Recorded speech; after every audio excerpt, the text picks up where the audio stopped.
2008 में चौधरी परवेज इलाही को अपनी हुकूमत में डिप्टी वजीर आजम बनाने वाले साबिक सदर आसिफ अली जरदारी ने गुजरात के सियाने चौधरियों से धोखा खाने के बाद यह ऐलान किया है कि परवेज इलाही किसी सूरत वजीर आला नहीं बन पाएंगे और वजारत आला पर अपोजिशन का नामजद करदा शख्स बराजबान होगा। याद रहे कि नवाज लीग के तमाम तर तहफ़्फ़ुज़ात के बावजूद आसिफ जरदारी ने गुजरात के चौधरियों को अपोजिशन इत्तेहाद का हिस्सा बनाने का टास्क अपने ज़िम्मे लिया था और दिन रात एक करके इन्हें वजारत आला की यकीन दहानी भी करवा दी थी।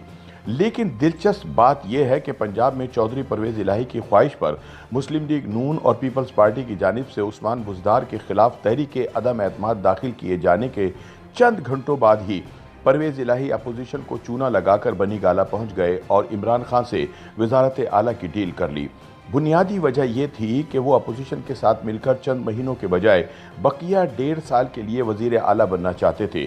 परवेज इलाही की जानिब से दगा के बाद इस्लामाबाद में प्रेस कॉन्फ्रेंस करते हुए आसिफ जरदारी ने कहा कि अब वजीर आला पंजाब वही होगा जिसका फैसला अपोजिशन करेगी।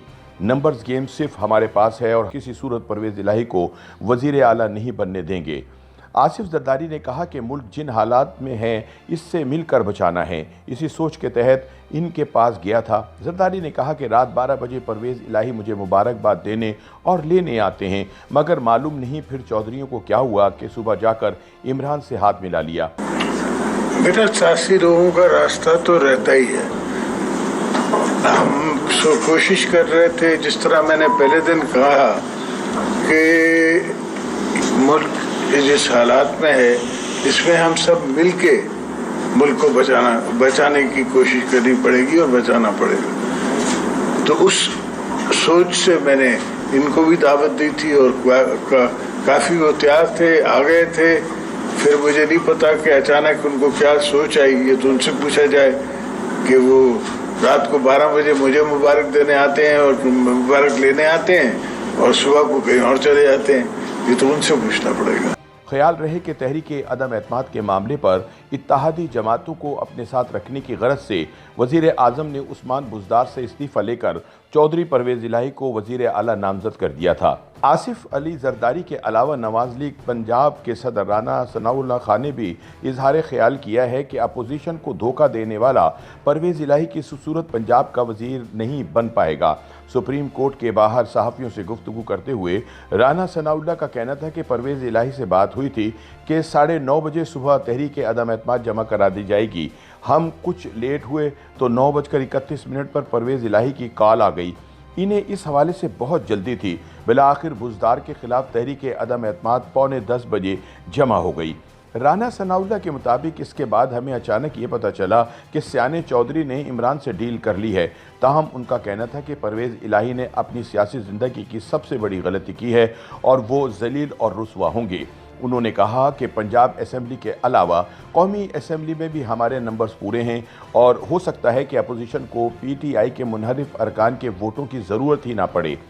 दूसरी जानिब पिछले 3.5 बरस में इस्टेब्लिशमेंट और अपनी जमात के अंदर से मुखालफत का सामना करने के बावजूद बुज़दार को तहफ़्फ़ुज़ फराहम करने और इन्हें वसीम अकरम प्लस कहने वाले इमरान का परवेज इलाही को नया वज़ीर आला नामज़द करने का फ़ैसला भी सियासी हलकों में ज़ेर बहस है।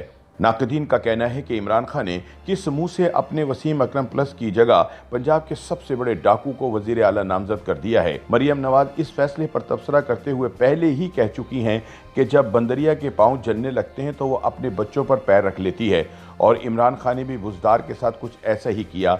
लेकिन सियासी तज्ज़ियाकारों का कहना है कि इमरान खान ने बुज़दार को हटाने का फ़ैसला बहुत देर से किया और अब इनके लिए भी पंजाब की वजारत आला हासिल करना इतना आसान नहीं होगा। PTI के एक सीनियर रहनुमा ने कहा कि आखिरी लम्हात में उस्मान बुज़दार का इस्तीफ़ा तलब करने का इक़दाम काफ़ी देर से उठाया गया क्योंकि इमरान खान के नए मोतमिद परवेज इलाही के पास इंतखाबी मुहिम चलाने और PTI के नाराज़ अनासिर के साथ साथ इन इत्तेहादी जमातों को मनाने के लिए बहुत कम वक्त बचा है जिन्होंने हुक्मरान जमात से अलहदगी इख्तियार कर ली थी। उन्होंने कहा कि अगर इमरान खान ने 2 हफ्ते पहले ये इक़दाम उठाया होता तो परवेज इलाही ना सिर्फ कप्तान के लिए फ़ायदेमंद साबित होते बल्कि ख़ुद भी आसानी से वज़ीर आला बन जाते। लेकिन अब मामलात बदल चुके हैं।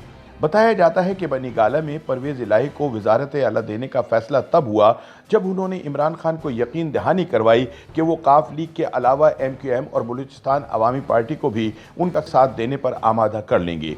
ताहम इस मुलाकात के फौरी बाद न सिर्फ इनकी अपनी जमात के रुकन कौमी असम्बली तारिक बशीर चीमा ने बगावत कर दी, बल्कि बलूचिस्तान अवामी पार्टी ने भी आसिफ जरदारी के साथ प्रेस कॉन्फ्रेंस करके अपोजिशन का साथ देने का ऐलान कर दिया। दूसरी जानिब MQM रहनुमा वसीम अख्तर ने परवेज इलाही पर बरहमी का इजहार करते हुए कहा कि मौसूफ ने तो इत्तेहादियों से मिलकर फैसला करने का ऐलान किया था, लेकिन फिर अचानक हमें छोड़कर खामोशी से इमरान से वजारत आला हासिल कर ली।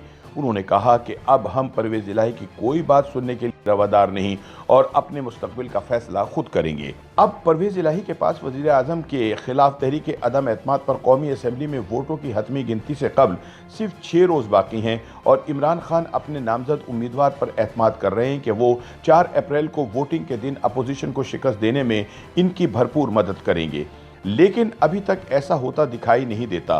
सियासी तज्जियाकारों का कहना है कि वजीर आजम इमरान खान परवेज इलाही को पंजाब का वजीर आला नामजद करके गलती कर बैठे हैं, क्योंकि नवाज लीग और पीपल्स पार्टी की जानिब से ऐलान जंग के बाद वो खुद भी वजारत आला का इलेक्शन जीतने की पोजीशन में नहीं रहे। YouTube पर गूगली न्यूज देखने के लिए youtube.com की सर्च बार में गूगली न्यूज TV टाइप करें। गूगली न्यूज के पेज पर सुर्ख रंग के सब्सक्रिप्शन वाले बटन पर क्लिक करना ना भूलिए। YouTube पेज पर अपलोड होने वाली वीडियोस से बाखबर रहने के लिए बेल आइकन पर क्लिक कीजिए। आपको हर नई वीडियो के बारे में नोटिफिकेशन मौसूल हो जाएगा।